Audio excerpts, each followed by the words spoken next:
There's a lot of time in the day, people are just fucking lazy, bro. Or they're just not motivated. And I don't want to sound like a dick, but it's like, you need to want this shit.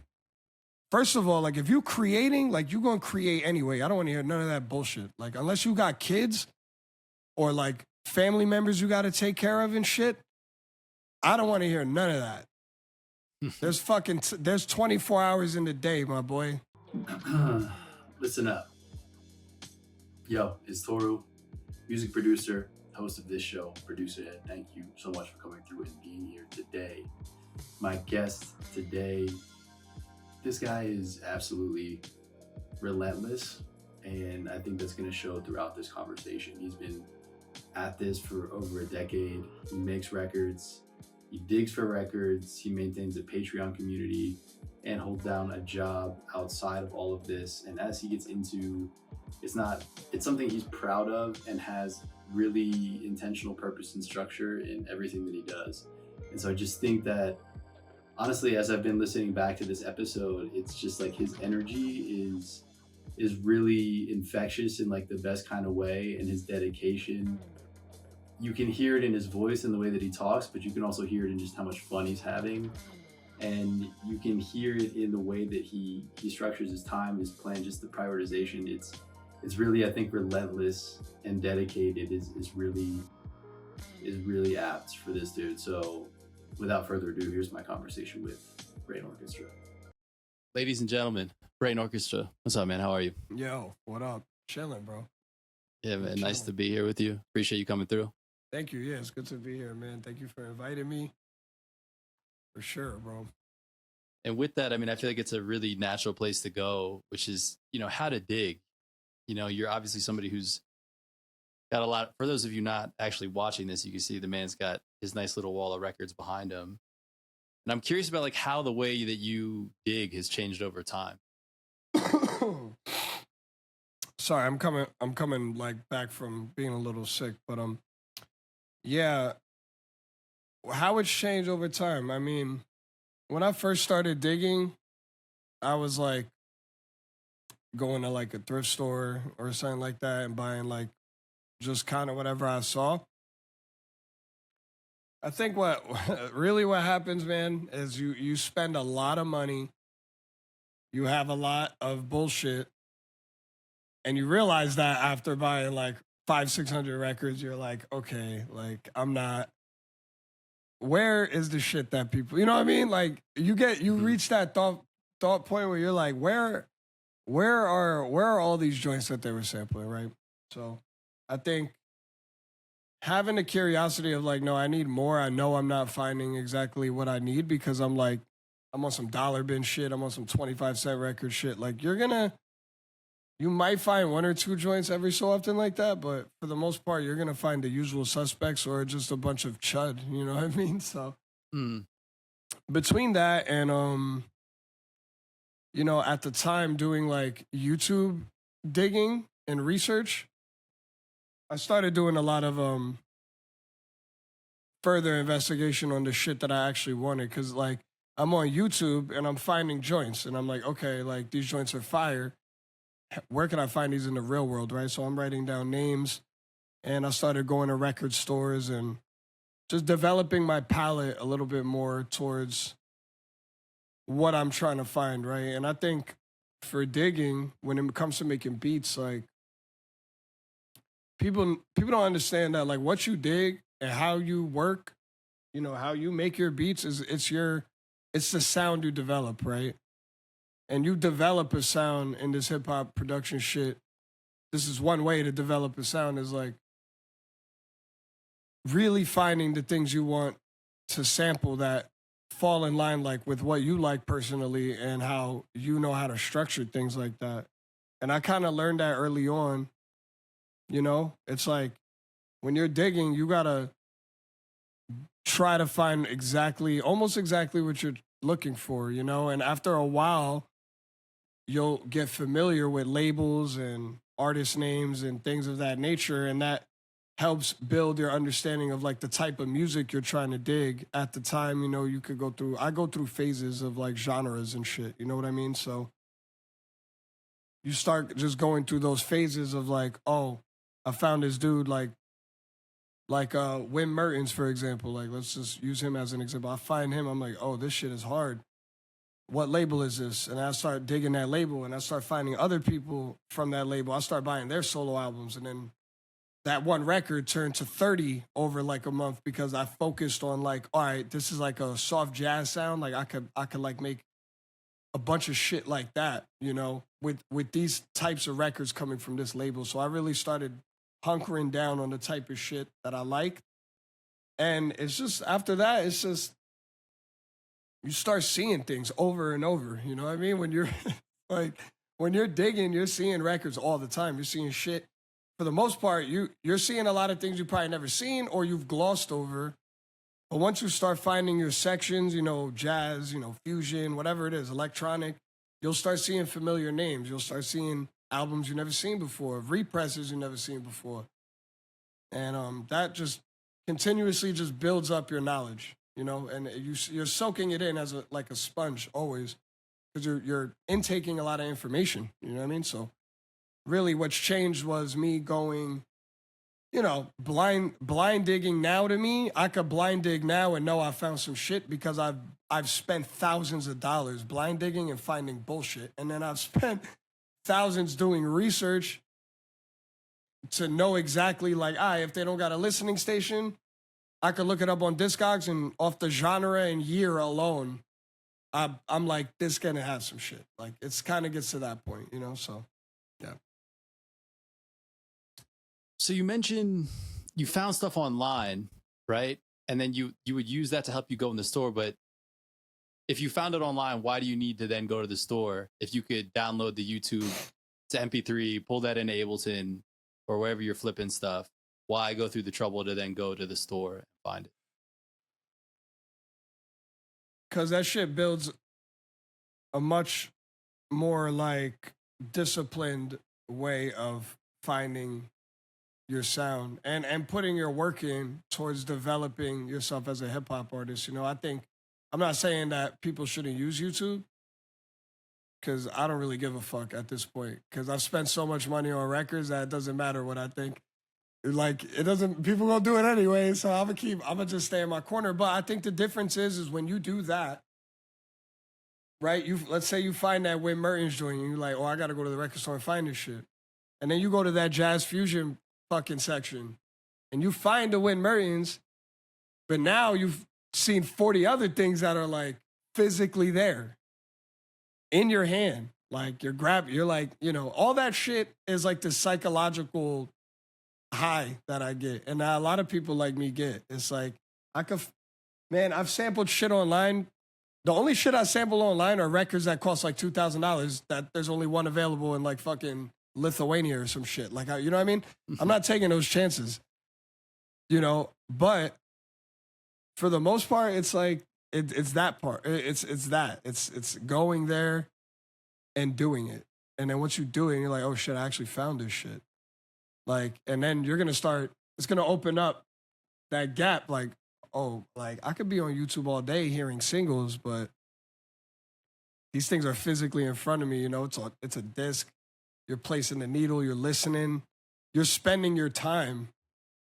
You know, it's a convenience thing. I know what the YouTube shit is like convenience, but I think some shit is not built around convenience. It's built around discipline, right? So, but yeah, so where does that's exactly it, man. It's like, so I'm curious about where discipline and like patience come from, because right. To your point, it's, you could do this right now, but you're not going to, and you're going to kind of wait until you can find this in real life to do it. And so where does that come from? Why? I think it comes from like, you know, as cliche as it sounds, like one, just being like a student of this hip hop shit. You know, when I started making music 15 years ago, like there wasn't like Twitter and, you know what I mean? And Instagram and like there was, but it was like maybe half a year old. Like we weren't using that shit yet. Like I come from the era of like putting CDs out and passing out posters and word of mouth. Like not no like getting a pop and post online and then people pull up. Like nah, we had like social interaction, like, and I outside of the internet shit. And then when the internet started working, before it got shit, when you posted a show flyer, all your followers were your peers and friends around you and people you knew, and people actually used to see it. So, like, you know what I mean? We did that work. So I think part of my journey, because I know there's a lot of new artists now. I'm not like fucking 20 years old anymore, you know what I'm saying? Like, there's a lot of new artists out there who never been through the shit that I had to go through to get people to respect what I'm doing or fuck with what I'm doing. So it comes from that, man, just being from that era of like, we already had to do that. We already had to go out of our way to make people pay attention to our art in a way, you know what I'm saying? And being a student of hip hop, a producer first, you know, when you do your research, Madlib, you're listening to Quasimodo, he's talking about records, you're listening to Premier, Pete Rock, and they're all talking about jazz artists from before, you know, like Tribe, like they're all throwing out names, and that's the shit that builds your understanding of shit. Because then you're like, oh, this is what they're referencing, like these are the fundamentals of this shit. You know what I mean? Like, so it's really just being in tune with the fundamentals and being of that age group of, you know, like I used a fucking calculator in school, like an actual calculator. Like we had to write shit. Like we didn't have computers. We had computers to do like Microsoft Word when that came out. But like that was like it. Like, you know what I'm saying? So shit has developed so fast and it's easy to slip and get lazy. But like, you know what I'm saying? When you structure your shit around learning and again, 15 years of just being an artist and then a lifetime of enjoying this type of art, like, you know, it's a thing that requires time, like, and discipline to be, you know, to have people know, like, you're not fucking around. I mean, hip hop is one of those things, like, you know what I mean? You show up, you let your nuts hang, that's it. Like, you know what I mean? So you got to show them that you know something. And that comes with that discipline, you know, so. What do you think you can hear in your music or in people who make music like you versus people who are unwilling to take that time?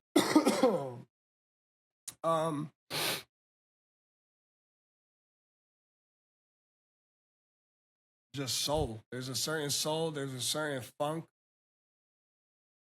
a certain swing that's only understood, you know? Like there's certain producers that are making shit and it's hip hop adjacent, but it'd be like some lo-fi shit, or it'd be really 1, 2, 3, 4. You know, like music is like built around space, and hip hop is a structured thing, but the loop creates like that infinite value, you know, when it's hitting all corners and shit. You know what I'm saying? So yeah, it's like some cats just not, they need to just listen more. They need to strike the board more. I mean, the only way you make better beats, I don't even want to say better. I want to say that, because that's like, I don't want to say better. I want to say to make beats that have an essence where it's like you press play and it's like off rip. It's just like, oh, this is some hip hop shit. Like, you know what I'm saying? Like, it takes a lot. It's like the Sean Price beat. It's like, there's like 5 elements going on. But it's the space. It's how you're using the space and how it's like, you know what I mean? Listen to some James Brown. Get that drums in. You know, get those drums tight. You know, listen to some Motown shit. Get those chords right. Some jazz. Like, it's all about building a flow. And some people's flow is real robotic. But hip hop is not this robotic thing. It's a very natural wave. You know what I'm saying? Like, it's supposed to feel like, you know, it just has that soul. Some people don't have it, but I feel like it's because they're just not striking the board hard enough. Like they're just trying to make something that sounds like something instead of just doing it. You know what I'm saying? What makes music preservation important to you? Because it seems like that's kind of part of what's under some of this too, in collecting records and repurposing them through sample-based music. Yeah. Man, like the importance of like music preservation really just opens my mind up to the fact that there's people that have been around, been in recording studios well before I was born, like laying the groundwork for what I like to reference and what I like to listen to. And yeah, you know, I think it's important to preserve music because especially now we're in a time where like everything's so fast, but having a record or someone like me putting out a record, it means more than buying a digital link because it's like you actually have something in your hands now that's like separate from like the fast reality that we're living in where everything is deemed to be like quick and like fast fashion, you know what I mean? Like Mm. trends and shit. Like, but preservation cultivates like culture, you know what I'm saying? Like the only reason culture and history like continues to be implemented in all types of everything in humanity is because people are preserving fucking everything, recipes, language, style, you know what I'm saying, religious shit, like all of that. And it goes the same with music. Like if you're preserving music, I feel like you're gonna have a much greater respect for the time that you put into it. And just overall, like it's a humbling thing to own all this shit that I've bought around the world. I mean, there's a ton of like Russian stuff, Dutch stuff, like Japanese stuff. I mean, there's so much music out there. And there's joints that you hear and you're like, I can't believe this exists. You know what I'm saying? So it's like I gotta preserve that. Like some music is so good. It's like, damn, this is from 1972. I'm over here looping breaks. Like this guy is like Mm-hmm. not that it's bad, but it puts Mm-hmm. something in perspective. Like, man, there's people who have been fucking shit up for years, bruh. And people Mm-hmm. do a disservice staying stuck in the time that they're in. Like you, Mm. I listen to a lot of current shit, but I'm aware that like the lineage of all the music from before is what got us here. So I'm just a nerd about that shit. I like to know about the why and the how of how we got here. And it's like, you know, learn through shit like this. You know what I mean? Like, So I want to ask you a little bit about your creative process and the way that you design things and how you work. So what does an ideal day of creativity look like for you? an ideal day of creativity really is getting in the lab and I got all these joints over here, but I got a crate right here on the floor with all the recent things I've bought. And I always wait until this crate is like pretty full to like start going crazy, you know, because I don't create like every single day. I have a boundary with myself about my energy and how, you know, I balance that. But when I do get to a day of creating, yeah, it's like I just sit down, you know, roll some butt up and start putting some fucking records on the table. And I'll just listen and keep things recording in Ableton. I'll be playing a video game, like, you know what I'm saying? Like on the big screen and shit, like waiting for the moments to happen, man. And then like I'll hear something and then it's like we just get to work. And then I try not to like overwork myself, but on a day like, you know, like that, you know, I try to make at least 2, 3 beats like that are like I'm feeling like they're like joints or they could become songs. You know, some days I'll make a beat and it'll just strike me immediately to write a verse, you know, and I'll sit here, write, pull this mic up, lace that shit. But it's a real like, it's nothing crazy to me. It's nothing crazy. It's like I'm like every other like producer, you know, but I do get in a headspace where I'm like, I'm not here to fuck around. Like I'm past that point. Like I don't gotta like I experiment, but I'm not like I'm not stressing if I'm making a dope beat or not. Like I know whatever the fuck is gonna come out is gonna be dope. Like, you know, but that's just how I feel personally about my own shit. So yeah, that's like kind of like general idea, man. Just go through records, make beats, try to create joints with some moments in it. You know what I mean? It's like there's In that, other. I hear.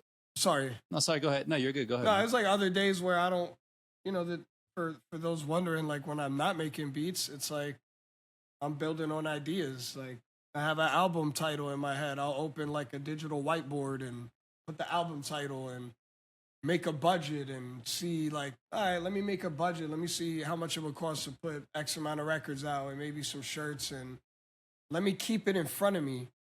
I do a lot of that. Organizing and planning as well is a part of like the creative process for me, because again, it falls back into that discipline thing that we're mentioning. It's like just taking time to budget and see things in front of me. Instead of just keeping it in my head, it's like they're in front of me, and I know like I got something that I can potentially attack. You know what I'm saying? And save money for, and plan. So a couple things that I hear, like as you described, sort of that beat making session. There's a lot of confidence. You don't seem insecure about your ability to make beats. It sounds like maybe there's some days where it happens, some days it doesn't. You don't take it personally, and it doesn't rattle, or it doesn't make you feel like you're bigger than or smaller than. And also at the same time, because of that, you experience less pressure as you make music. Has it always been that way, or did you get there somehow? no, it hasn't always been that way. That's been like a more recent thing. I think over the past 2 years, it's more now more than ever. But over the past 2 years, I've built a different relationship with like creation. Being an artist, being active online, and figuring why I even like started doing this in the first place. Like, at one point I was just creating, and I gotta make 100 fucking million beats and fucking, you know what I'm saying? Like, I gotta put a bunch of albums out. I gotta post all day. Like, that shit just does not keep me motivated. It actually destroys my motivation. And I'm my worst critic already. So when you put yourself in a headspace like that, right, where you're creating, like, at the end of the day, you're creating just imaginary pressure that is unneeded, because you're basing it off of something that's low-key rooted in ego. It's like we're all making music. We all want to get attention and make money and shit like that. And like that is just a fact. Like that's why people are posting the way they post, and you wouldn't be posting 60 reels a day for no fucking reason. Like I'm not like an idiot. You know what I'm saying? Like I've put a hell of time in this shit, and I put a lot of money into this shit too. And I think those two things made me realize, like, me being like this independent powerhouse, whatever, putting out records, and I'm like the whole package. Like that doesn't always fully define me, who I am. Like it's a part of my artistry, but if I'm trying to be the definition of that and stressing myself out in the process, it's like I'm moving backwards, And all that shit was rooted in ego at one point. It was like, man, like I gotta show motherfuckers that I'm doing everything, son. Like, you know what I mean? Like it's that hip hop, like, y'all don't wanna believe it? Fuck that. Like I put my money up. Like, I'm past that shit though. I've put out mad shit. I've traveled to really great places. I do dope things, like, and the internet interaction shit, the movement of social media does not define like the history that has already just been built behind my shit. And one day I just snapped out of it, and I was like, I'm having so much more fun posting on my Patreon about records and exclusive beats I make, and not feeling like I have to fucking prove anything to anybody. Like, I'm not striving to be like viral and shit like that, because that comes with a whole different package. Like people don't understand that, like, if you cultivate something slow, if the pot is boiling, you know what I'm saying? It's a much greater feeling than blowing up overnight. And I've always had people above me that have, my OGs, mentors, they've always said like, man, just keep striking and doing what you love to do. At one point, I was doing what I love to do, but for like the wrong reasons and shit. So when I slowed down, this didn't feel like pressure anymore. So everything I made just felt like what much more freeing. You know what I'm saying? I'm like, man, I'm just making beats. Like I fuck with everything I'm making. Like I don't give a fuck. No one gotta hear this shit. You know what I mean? So when you release yourself from that pressure, you have a lot more fun being an active artist because you're not defining your life by just being a fucking artist. Like we're humans, you know what I'm saying? Once your life revolves around just this image of or a part of who you are, you're gonna destroy yourself slowly, because you're not allowing yourself to be a human. You're not allowing yourself to just enjoy the ride. Like that's, shouts to Evidence. He told me that. Evidence was like, dude, just enjoy the ride. Make your joints, put out records, like enjoy the ride. Fuck all that other shit. Cause that's where it fucks you up, and I've been there. Like, you know what I'm saying? So You mentioned organizing and planning as kind of a big part of what you're doing in how you structure your time. I'm wondering how much these two things are connected, the freeing yourself from the pressure and the organization and planning, or if they're separate, if it in some way addresses that or came about as a result of it, if it has nothing to do with it at all. it definitely does. You're saying like scheduling, planning, and tying into. Say it again one more time. As sort of a mechanism to kind of free you from getting wrapped up in stress or pressure. Yes. And emotional things about artistry. Yeah, no, it does. I think everybody got to get one of these, bro. Planner. Get yourself a planner. Because this is what changed my life last year. Really, is writing down my schedule, what I'm doing that week, what I have to do every Wednesday, every Friday for my Patreon. Like writing it down, having a look at it, that separates you from someone just striking into midair. Like if you plan something, the execution is just going to be way better because you're not just firing from the hip. But firing from the hip is good. Like it's like you have to, as an artist, sometimes you fire from the hip and that shit, bow, you get your shit. But like if you think you're just going to be fucking standoff cowboy and dropping dudes, like you're going to get dropped by your decisions. Like I've been there. I've fired from the hip and I'm like, oh, I got 3 shots off. And then you try to hit that 4th move and you lose the time or you lose most of the money you made, like trying to like move off of a fake, imaginary momentum that you set up, like planning helps discipline how you're going to do things because you could visually see what the hell you're doing outside of like you just thinking about it and it being on a timeline. Like when you write down everything, people will see like, damn, I'm kind of overworking myself. Like, oh, I'm spending X amount of hours filming videos or whatever it is, making beats and, like all that shit helps with staying in line, creating structure as a human and then as an artist and creating goals.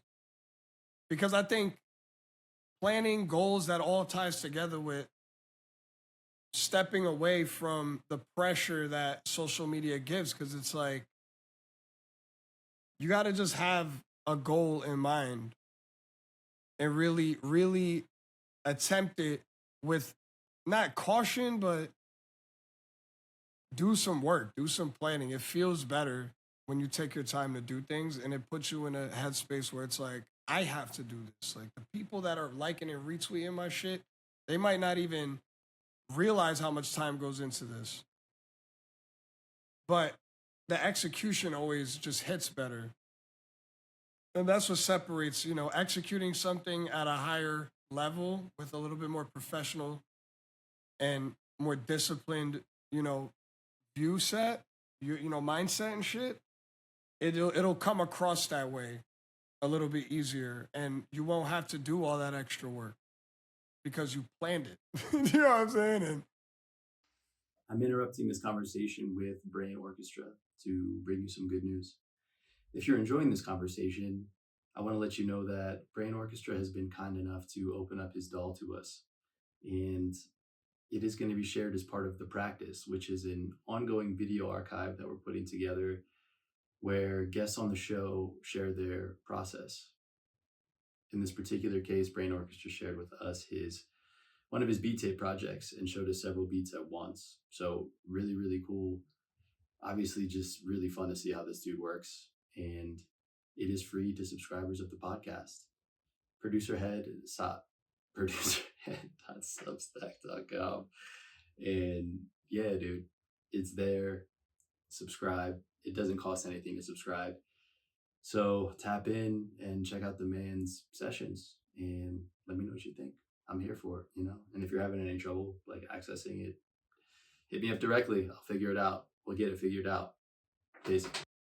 Yeah, that part where you mentioned shooting from the hip, right? And kind of, I think that's a really interesting idea because there are times where it's fun to do that. And there are times where you can do that and you may even get results in some of those moments, right?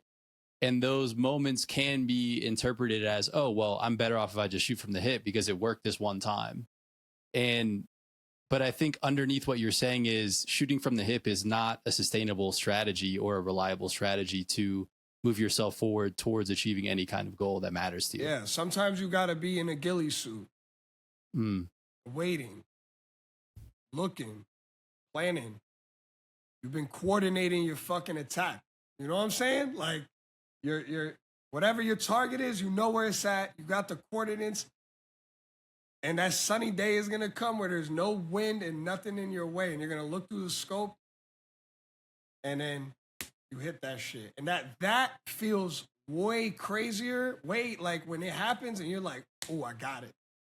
It's way better than like being spontaneous. I think, but we're in that age of being spontaneous is good. I want people to know I'm not saying like, don't be spontaneous. I'm just saying planning definitely helps. I mean, look at your favorite artists and go look at their rollouts and just do that. And you'll see the level of meticulous planning, like people like Alchemist, Earl, Mike, like these guys, they got a way of planning shit. They get, you know, and I'm comparing myself to dudes who are like, you know, they got crazy shit going on. But, you know, even in my experience, like I could drop an album, right?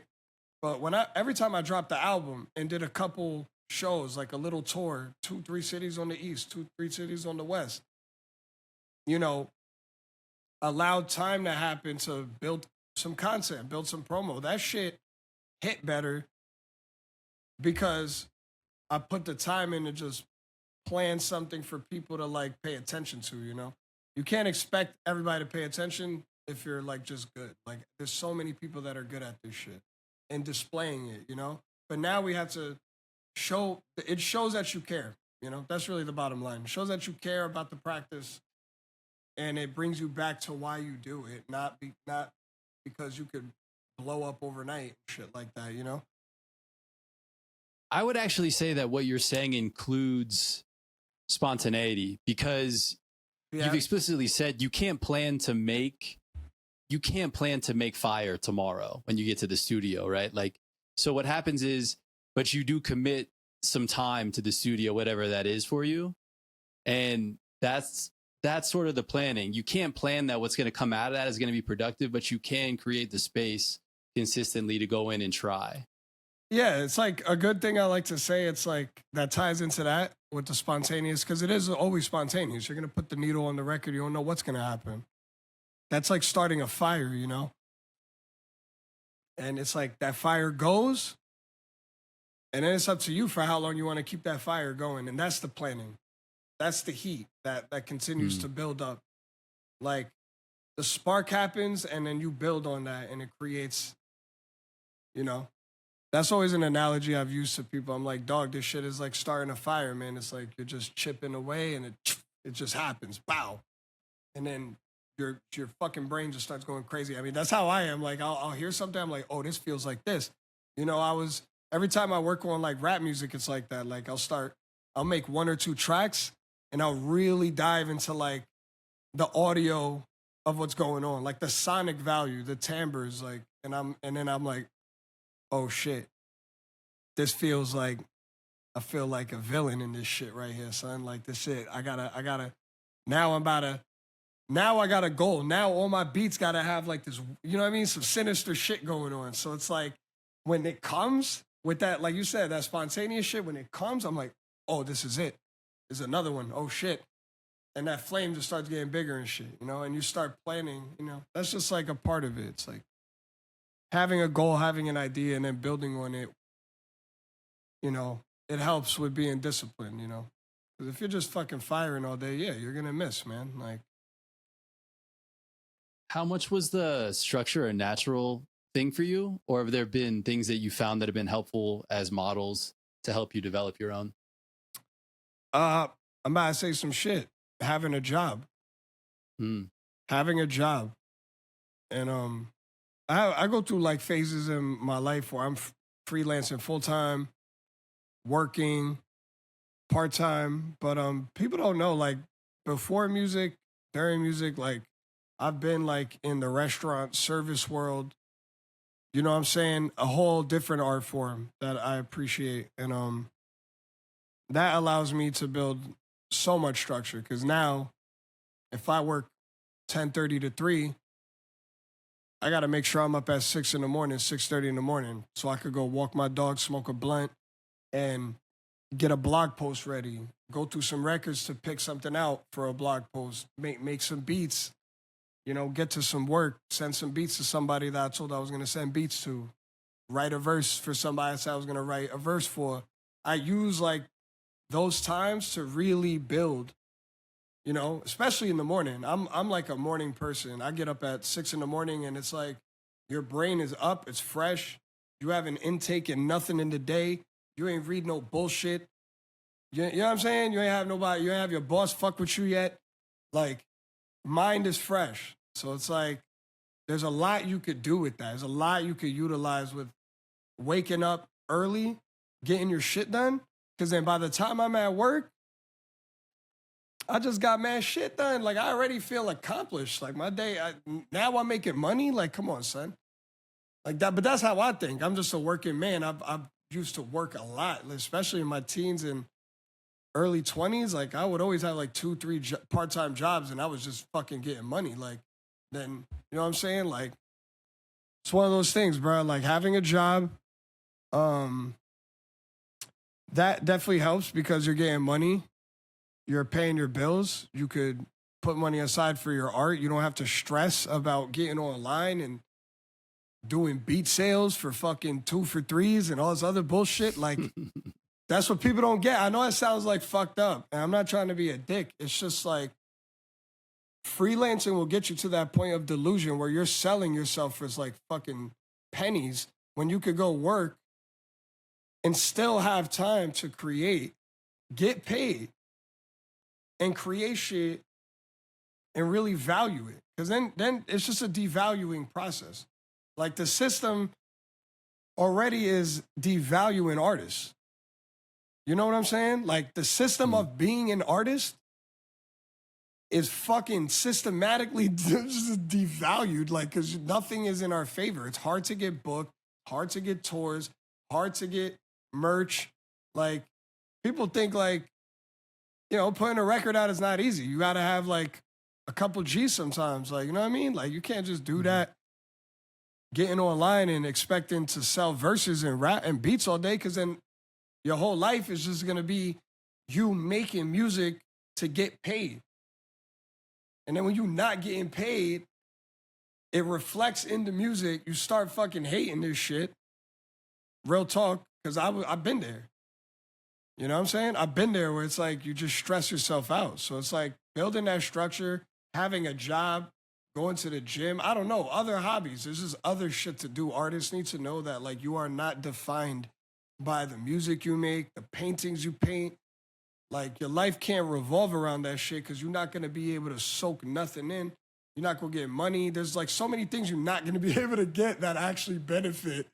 You know, me working a job pays my bills and allows me to put records out. So why the fuck would I not do? And I got time. You know what I mean? Like, It's finding something that works and structuring your life around it and being serious. Cause you can't just like, you know, can't just make music and think this shit is just gonna fucking be everything you do is gonna be good.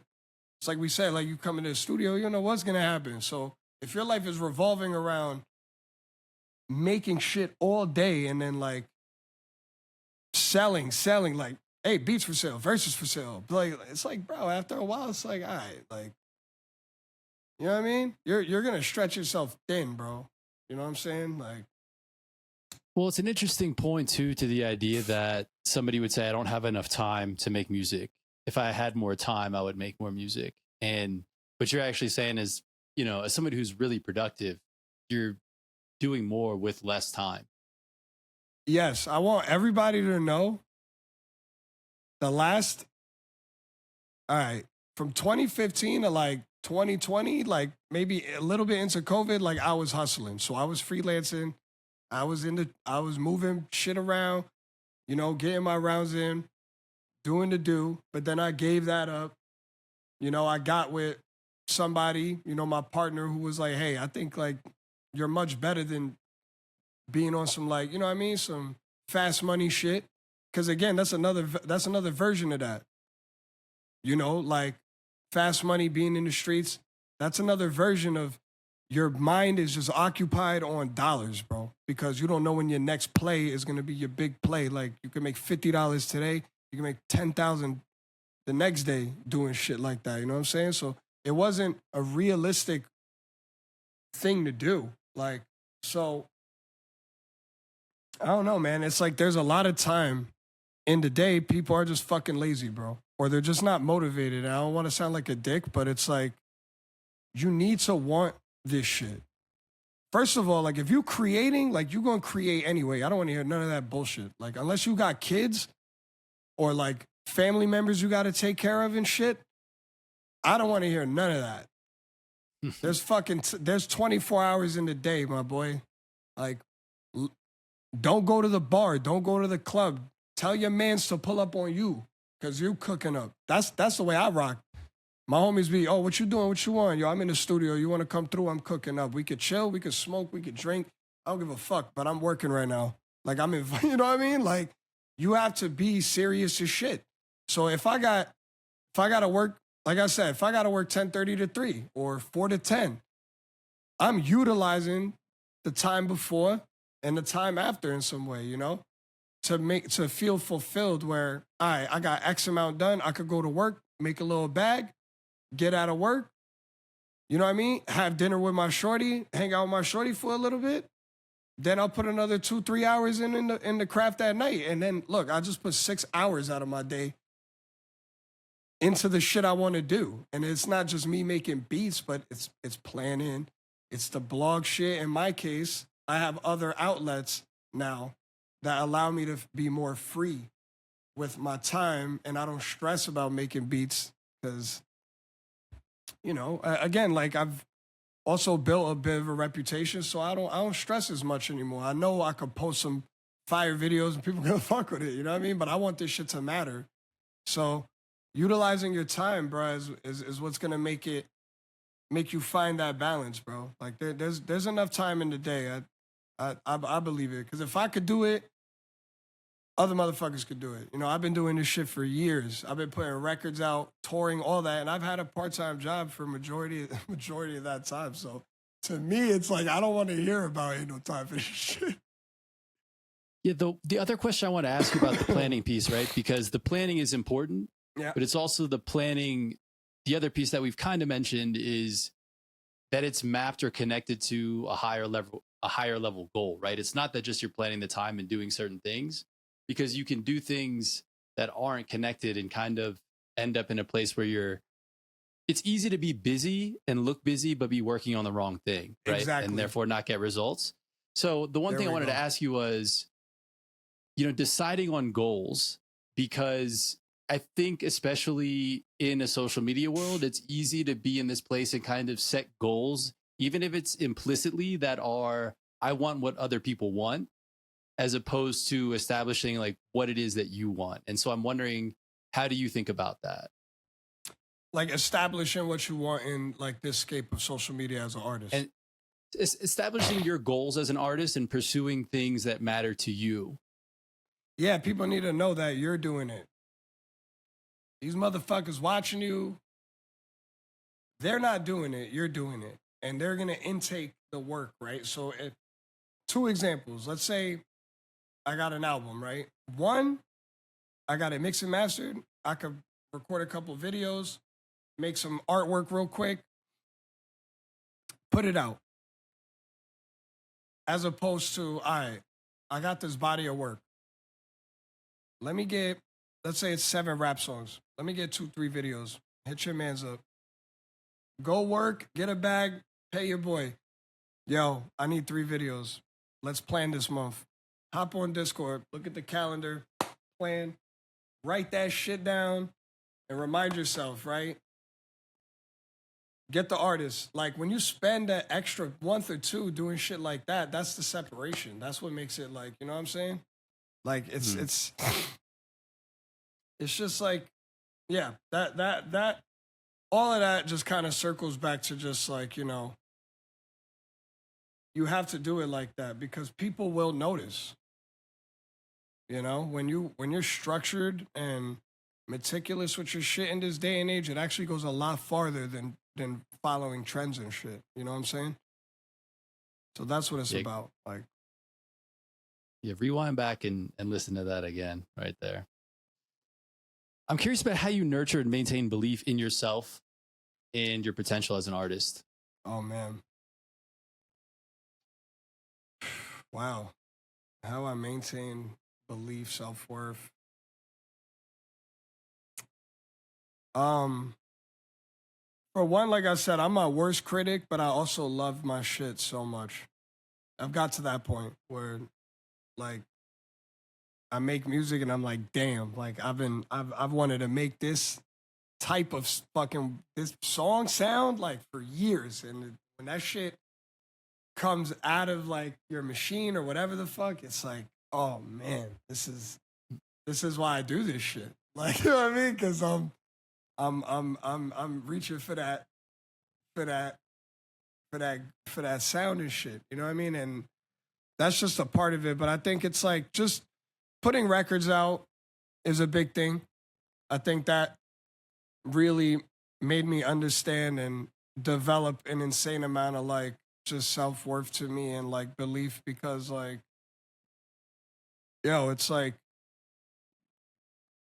again, this all falls down to what we were talking about, but I go digging. I make the beats. I write the rhymes. I record this shit. I send it to my engineer.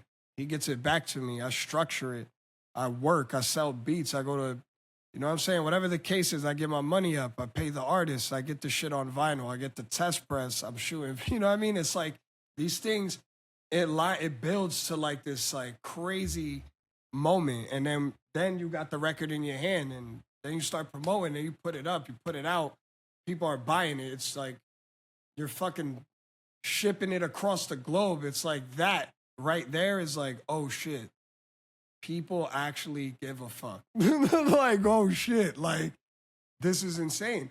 So it pushes you to like that belief. That belief system is rooted in people being like, damn, like you immortalize yourself and I'm gonna get 2 copies of that, son. You know what I'm saying? Like, real shit. So that's really what keeps my self-worth and feeling motivated about who I am and comfortable with who I am. Because I'm just a student in this shit and I'm learning and I'm showing what I'm learning and I'm getting on top of it, it's like you start getting props from certain people, like that shit feels good, bro. Like when you got people that have shaped your childhood through music being like, yo, your shit fire. Like, bro, what? Like, how the fuck else are you supposed to feel? Like, you know? Like I always talk about when I went to Alchemist spot, like shouts to Al. And I pulled up and I was like, yo, like like I'm one of those people, I'm not afraid to show love or say how I want to say, like how I appreciate shit. Like I'm not a fucking weirdo. Like, so I just told him like, yo, good looks for like just having me here. Like this is just like it's kind of crazy for me, bro. But you know what I'm saying? Like, good looks. He was like, nah, man, you fucking dope. He was like, yo, just play me some shit, yo. Let's roll some butt up. And I'm like, immediately, I'm like, yo, holy shit. Like, I'm playing beats for like someone that I've been listening to for like ever. That I've loved songs by this guy before I've ever thought I'd make beats. Like, so shit like that makes me feel like, damn, like I got motherfuckers like Al patting me on the back, like, yeah, you got that shit. You know what I mean? Like you gotta operate that way. I think that's how I feel. Like when you got people like that bigging you up, you gotta feel yourself, bro. You gotta pat yourself on the back and feel good about that shit. So that would, you know, things like that, moments like that, you know, backpacking Europe, selling out records, being in Europe for a month and a half, and my luggage was full of records, and by the time I left, it was full of records that I bought digging and shit like that. That's the shit that keeps me like, damn, I'm actually doing some shit. You know what I mean? I'm invested in continuing this history beyond like just being dope. You know what I mean? There's so many dope motherfuckers, but you know, you gotta feel yourself, man. You gotta know that you're doing it. Like that's it. Like, Yeah, how do you put a price on that?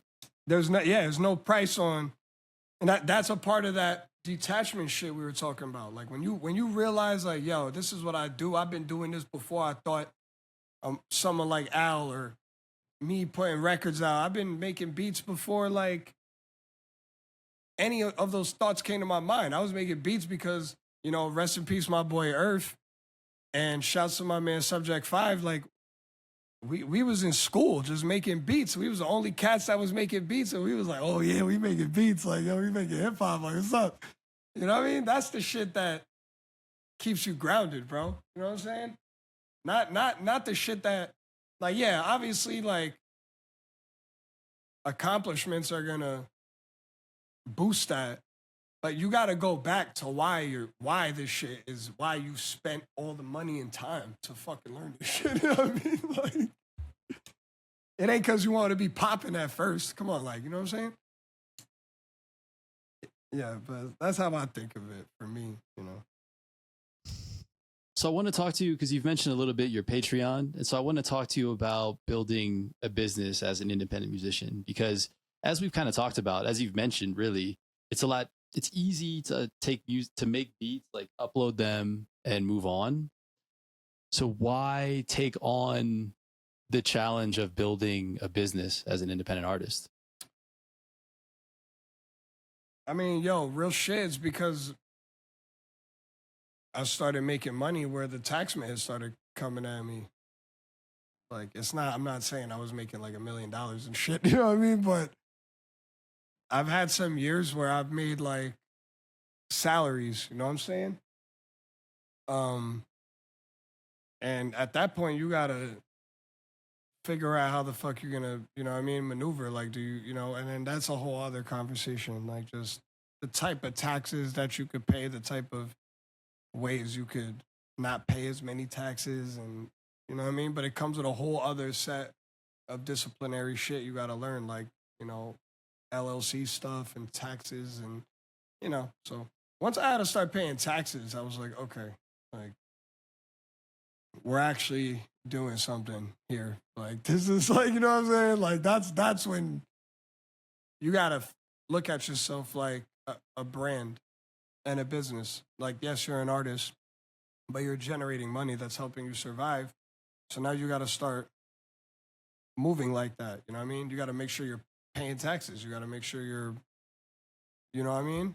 Doing everything on paper the right way, because that shit'll catch up to you. Straight up. Interesting. So it sounds like it was something that more happened naturally as a consequence of what you were doing. You didn't sit down one day and say, okay, I'm going to build a business. No, I never sat down and was like, yo, I'm gonna make Brainorchestra records like that. Like, no, it just became like, again, I was hustling at one point, so I was making fast money, like cash. You get what I'm saying? Like tax free. So then when you start selling records on Bandcamp and selling out, and your Bandcamp got fucking, you know, you look at your year end and you got $60,000, $70,000, like, that's on paper, bro. Like, that's not cash that you swap with somebody buying a pound of weed and shit. You know what I'm saying? Like, they got that information. That's what people don't realize. They think they could just like sell shit online and there's no fucking, you know what I mean? Like, information, like that shit, they tracking that, bro. They're tracking that shit. So you gotta, you gotta be on it. Like, that's it. You gotta be on it. You gotta know that that's the game you playing, unless you want to try to dodge the tax man and you want to be a cash only business, and you gotta do a lot of different maneuvering and things of that nature. But when it comes to like selling on Bandcamp and then a website, like, you start making a certain amount of money, they're gonna start asking for that bread. So it sounds like you started on Bandcamp was your first, I don't know, let's call it proof of concept, maybe, that there was a market for your music. Absolutely. So Well, I love SoundCloud. Okay. SoundCloud. Right. Okay. I'm gonna say SoundCloud Okay. because we was early on SoundCloud, and we shaped that whole. We were a part of that whole instrumental hip hop movement. Like, there's so many people I've met that I'm still in touch with, and so many opportunities I've gotten, and fans that have been around since 2012, 2013. So I would say that. But as far as making money, Bandcamp for sure. Money coming in. What's really cool about that is there's an infrastructure to Bandcamp that you don't have to create. Right. And so it's whether that was intentional or not, it was this starting really, really simple in terms of like, I'm not going to create this overhead for myself. I'm going to just create a place where people can buy the music that already exists. Yeah. And I mean, after a while, it was like, again, you got to understand that Bandcamp is a business too.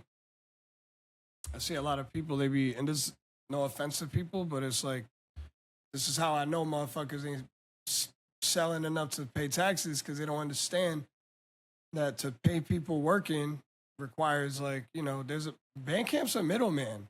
Like, what you thought you was just going to use the middleman and they was not going to get paid? Like, come on, bro. Like, it's fucking business. That's why I don't be tripping on it.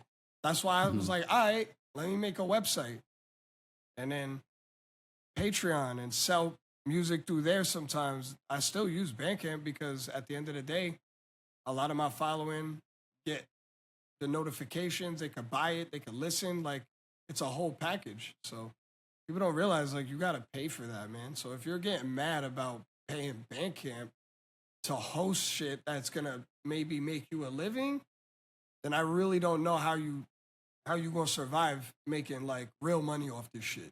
Because it's like, what the fuck are you going to do? Not pay? Like, you know what I mean? You got to pay people. That's it. That's just how business works. So, like, that's really the reality of it. It's like, I knew, like, all right, Bandcamp's a middleman.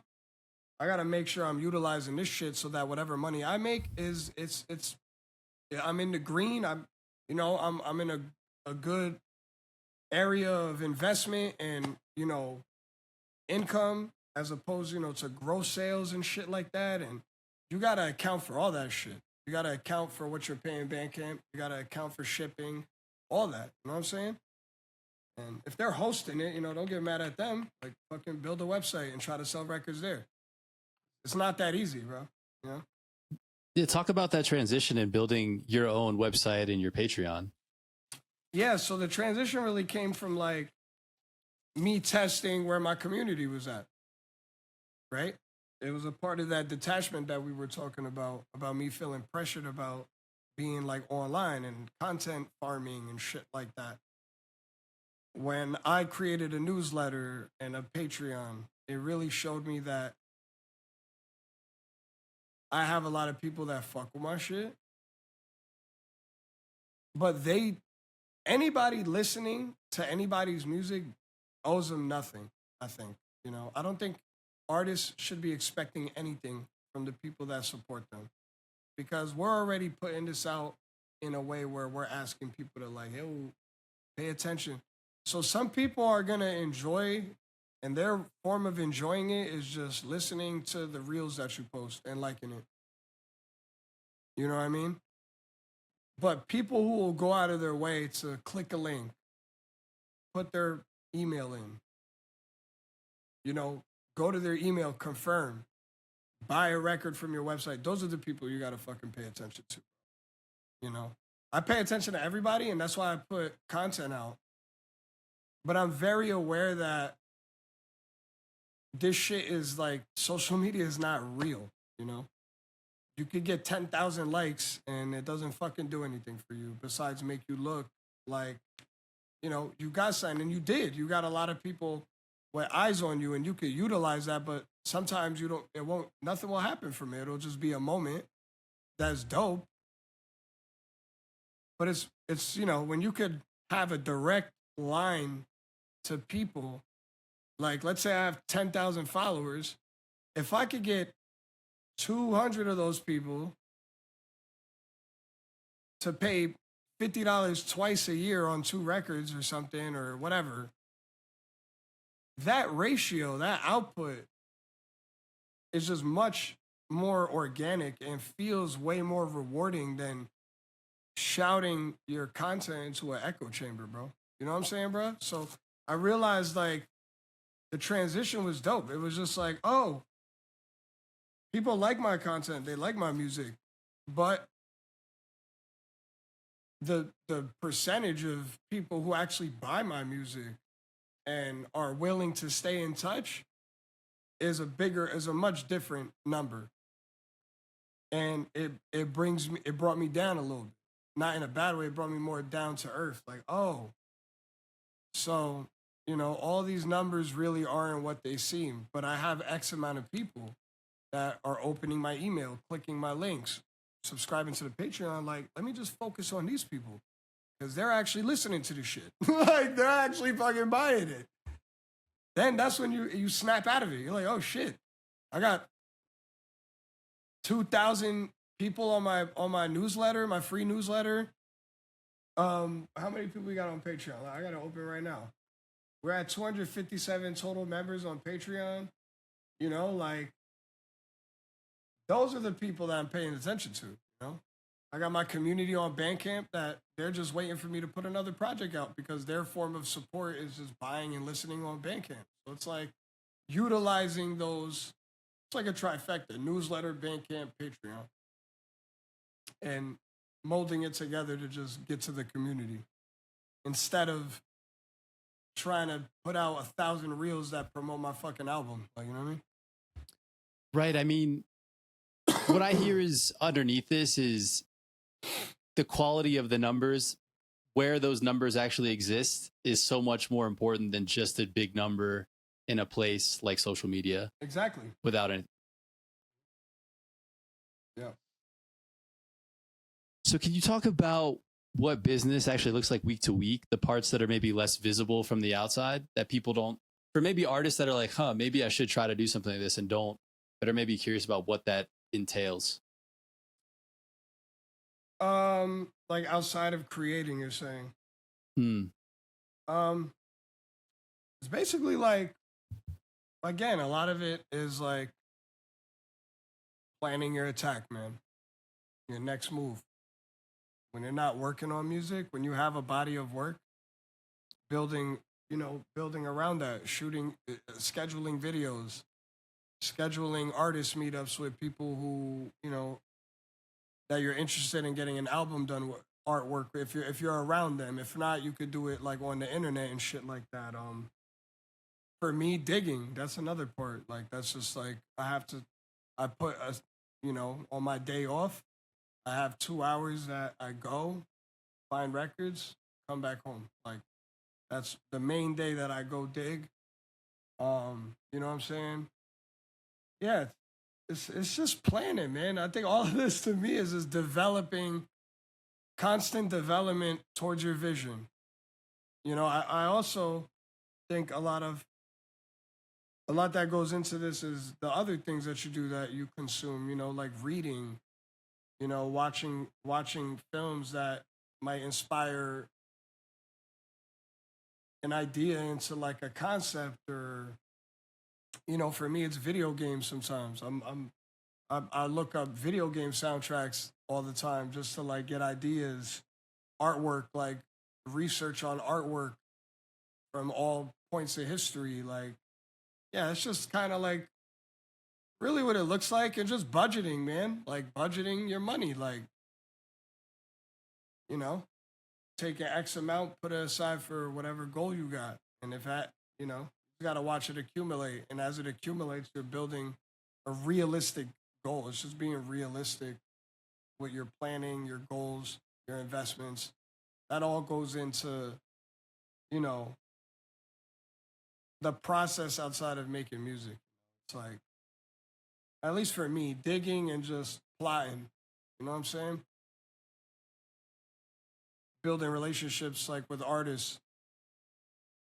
I mean, I could go on, I could go on for days. There's so many things you could do within that. You know what I'm saying? It just matters what you're doing. But generally, it's a lot of like planning, man, and like seeing what I'm gonna do. Getting my blog shit together, listening to records, doing research on artists for the blog post. Yeah, man. I think I can't really emphasize enough that I think part of the reason why it's working, at least what it looks like from the outside, and part of what's so admirable about what you're doing is that you're clear about what you want, and there's this really, and because of that, it becomes easier to map or create activities or work that is like pointed at it. And then on top of that, there's sort of this inherent like natural infinity loop, right? It's like I buy records to make records, to talk about records, sell records, and then I just do it over. You know what I mean?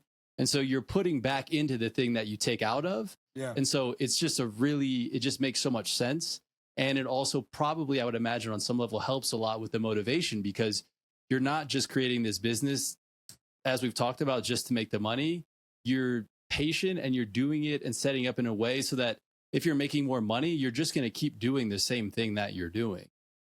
Yeah, I'm not tripping, like, because I'm already a working man. So, yeah, and I pay, I got to pay taxes for this shit. So it's like, boom, I'm having fun and just putting shit out because I've disciplined my life around that. Yeah, so I've just like made it a structured thing that I vowed to be this type of person to myself, like, and you know,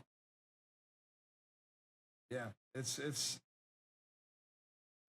good. It's good. I feel like if it's good for artists to do that, they need to get more in tune with themselves and understand their levels of capacities, bro. Once you learn your what you could control at a healthy level, man, like you just start doing things way better, yo. Mhm. Yeah, I'm curious about how much compared to maybe the average producer, quote unquote, like how much more clarity you have as a result because of the rap piece, because you spend time writing, how much that does for your clarity about what matters to you and what you stand for. Even the stuff you write that doesn't, because of the stuff you write, a lot of it maybe that doesn't even make it into a song. Yeah. Um. Yeah, this type, I guess, moving around like this definitely brings a lot of that in the writing, because I had I had my homie Skunks. That's my man Skunks. He said I sent him some shit, and he was like, "Yo, you rap like." He was like, "You just comfortable in where you're at, like, cause you're taking the ride, and you're just giving a glimpse into the type of person you are, and in his words, he was like, you're giving a glimpse of who you are, and it sounds like you really enjoy it, like you're just enjoying the ride. You know what I'm saying? Life is good, and you talking your shit, and writing definitely opens that up for sure, with just knowing that balance and knowing what beats I want, and you know what I'm saying, and what I want to talk about, because I'm in a position where I could like I'm trying to be motivational, and be like, yo, I'm here because I put this time in, this discipline in, this planning in, like. So to close this down, man, I just have some kind of, feel free to be as short or as long-winded as you want with these. What's your most used piece of hardware right now? The record player. That's it. Out of anything, yeah, the record player. Best free plugin or tool that you would recommend to everybody? Free plugin or tool? Free plugin or tool. Let me look them up. What have I gotten for free?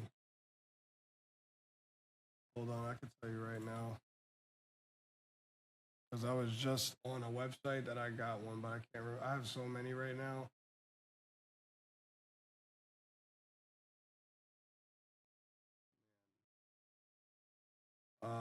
Shit.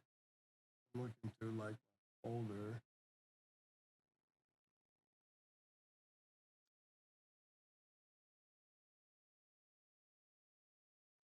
Probably like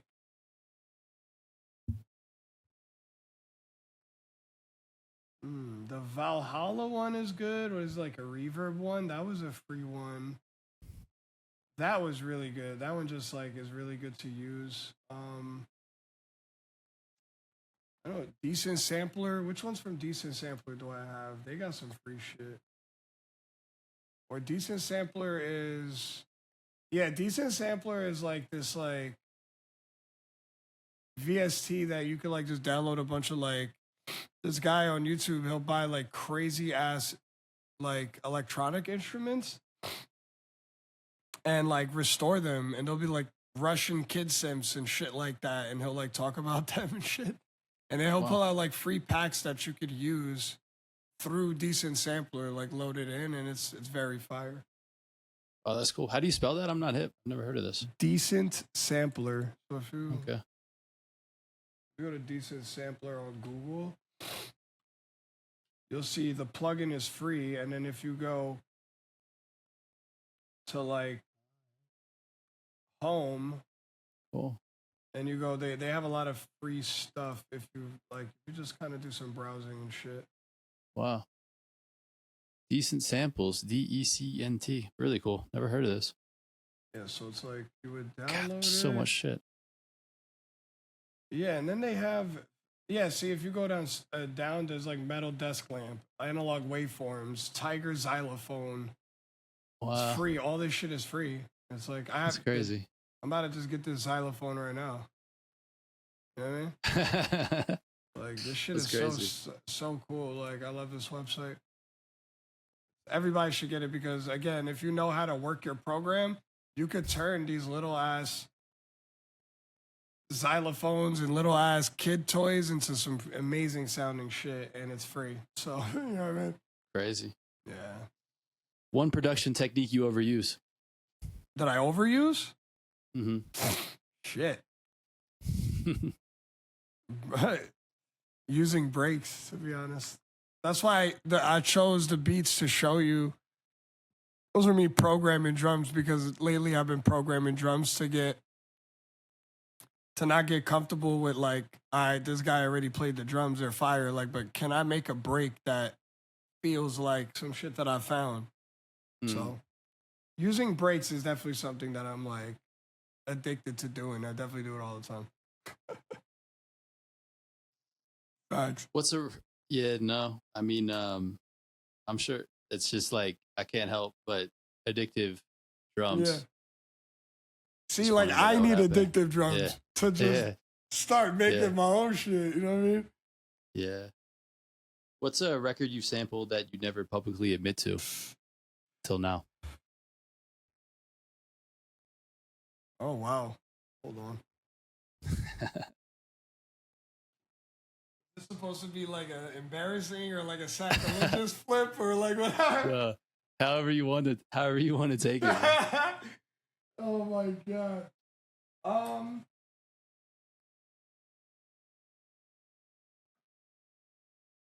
Shit. Actually,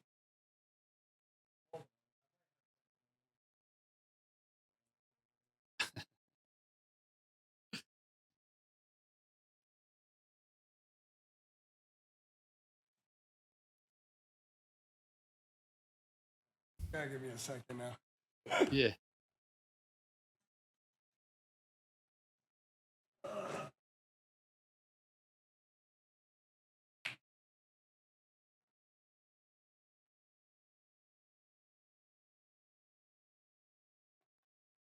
All right, for the sake of just being weird and never really telling nobody this, this record right here,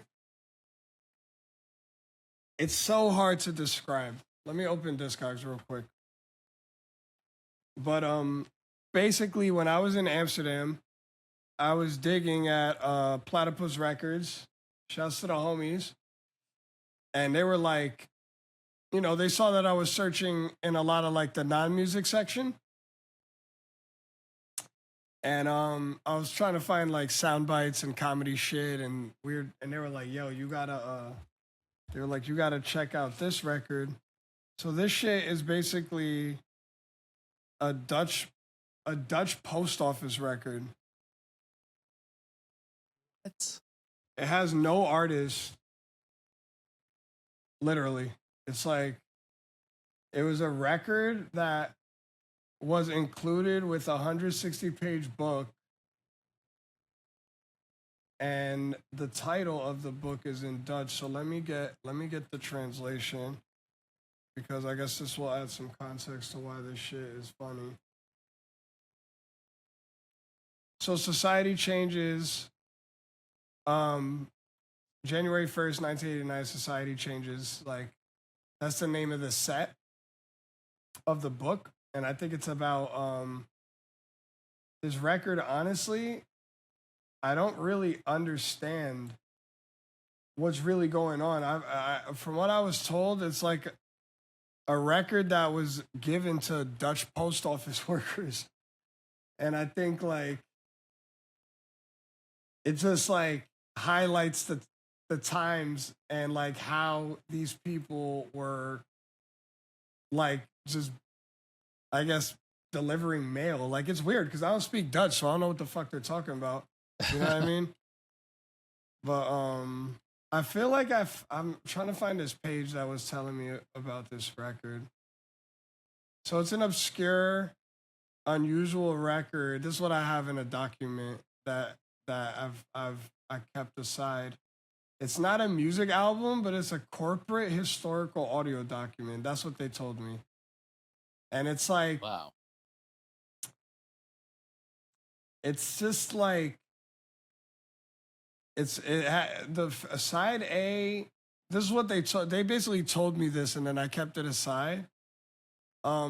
Side A is like a historical document that just has fragments of archival sounds through like Dutch history.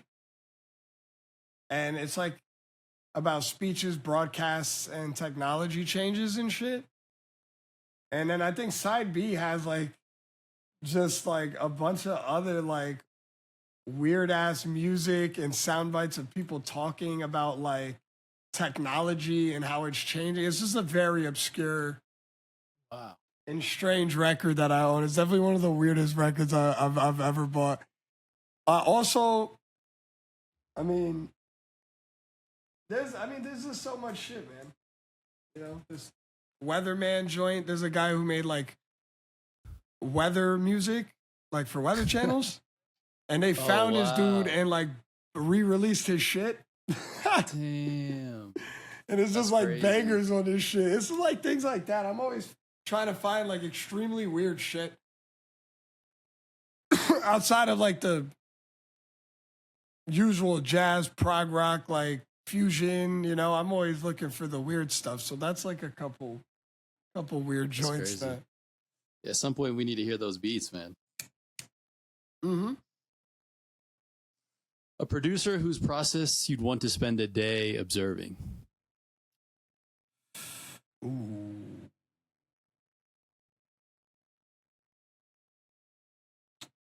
Probably Madlib.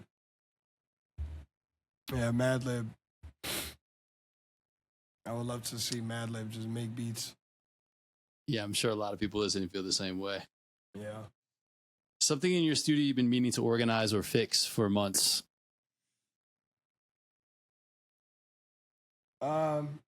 This corner that you can't see over here that's full of records and boxes of my records and shipping material and just a bunch of shit that I gotta fucking organize, honestly. 3 artists that changed how you think about music.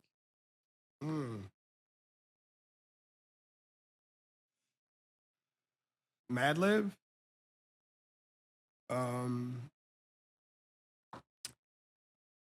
Madlib, Dilla. As far as like hip hop goes, Madlib, Dilla, and Q-Tip, man.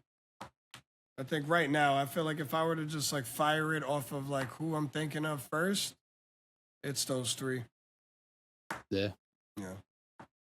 Who's an underrated producer more people should know about? Oh man. Underrated producer more people should know about.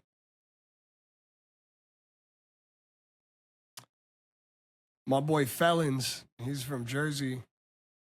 My boy Felons, my boy Bob Gnarly, he Jersey, just Jersey cats that I know that are super ill. Bob Gnarly, Felons, and also my boy Sens.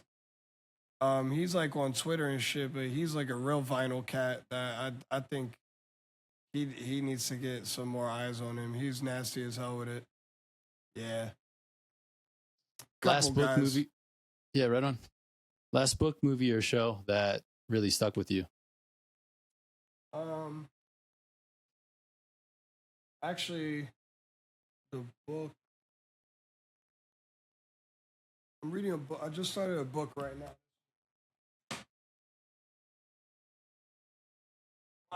Sorry, I'm rereading a book. But it's Stalking the Wind Pendulum joint. Is it sci-fi? It's basically a book that was written in the 70s. It's this guy's, I think it's pronounced, it's Zach Bentov. He provides like a perspective on his view on the universe and human consciousness and shit. It's just like a kind of humorous and imaginative take on, you know, how we are connected with the universe and, you know, things of that nature, consciousness, you know, how our thoughts are like amplifiers and create waves that manifest moments for us and shit. Like it's shit like that. It's like really like tripped out, trippy. Guy was definitely eating like acid type shit, but like Interesting. it's really cool. It comes with like he has like a bunch of diagrams and shit. It's like super fire. If anybody's into like those types of books about just like, you know, reading perspectives, you know, about how people view the world and us as people and shit. Yeah, it's a good one. How'd you discover that, man? I've never heard of that. Man, I've found it at Barnes and Nobles. Really, I go to like used bookstores and shit. But I went to Barnes and Nobles and just went to like, I don't know, it was like a self-wellness section or something, and it was the last copy there. And I saw the spine. I was like, Stalking the Wild Pendulum. I was like, what is this? So I grabbed it and I was like, oh, this looks, I mean, it looks like a fucking Italian prog rock album. You know what I mean? I'm like, this shit gotta be crazy. That's hilarious. Yeah. So I read the back and I'm like, oh, this is about some tripped out scientist just talking his shit in the 70s. Like, all right, cool. I'm about to dive into it. You know, I read a lot of books about communication, how our mind works with like in, you know, society and social environments and building boundaries within our thoughts and who we are as people. Just things like that. You know what I mean? There's another book right here. The Art of Communication is a very good book. This book basically written by a Buddhist Zen master, Thich Nhat Hanh, I think that's how they pronounce the name, but it's like, you know, talks about how, you know, communicating is a form of nutrients. You know, if I'm being nasty with a family member, a friend, a stranger, you know, it's just like poisonous shit. You know what I mean? So they talk about how communicating is like eating food and shit like that, and how we gotta be healthy with how we communicate. And there's healthy ways to build boundaries and healthy ways to approach problems. And, you know, like people are losing these things. That's why I'm like reading shit like this. Cause I'm like, you know, society is like, people are just fucking crazy. So like, you gotta learn how to navigate that shit without being crazy. Sounds really practical, man. Yeah. What's something about the music industry that would surprise outsiders? It's not easy. Like, basically, it's easy to look like you're doing good, but honestly, most people are just regular people, dude. And a lot of people kind of like idolize folks a lot to a crazy extent. But it's like these people are waking up just like other people trying to survive and shit, you know? So I think a lot of people don't realize that, you know what I'm saying? That like some folks, they're not even, they just portraying something, you know what I mean? That's it. Just be aware of that shit. Like, Best piece of unsolicited advice you've ever ignored and shouldn't have? don't overwork yourself. Hmm. Yeah. If you could change one thing about the internet, what would it be? Ooh. If I could change one thing about the internet.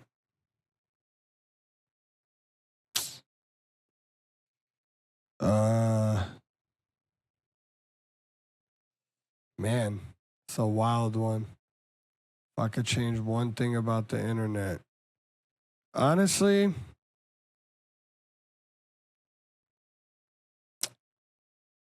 just the false reality it creates for people, I guess. I don't know how that is.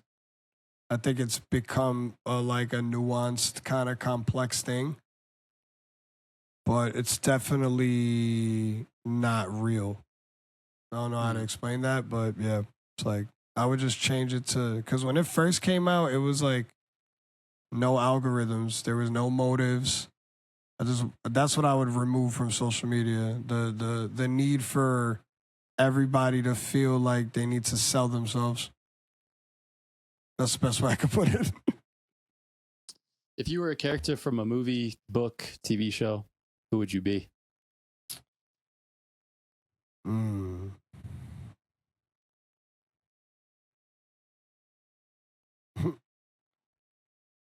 I'm trying to think. That's a good one.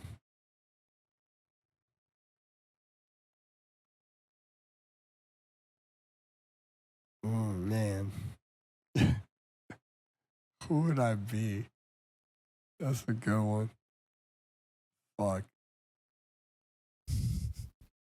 It's like this shit got racked my brain, but in a good way.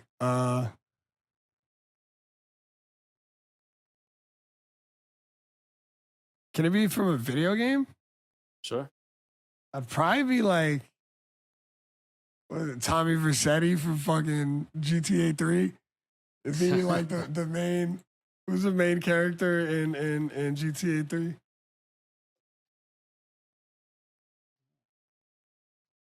Oh no, Cloud. That's really his name. Yeah, Cloud. I'd be Cloud. That's how I've been feeling lately. Him or like Max Payne. Without all the fucked up shit.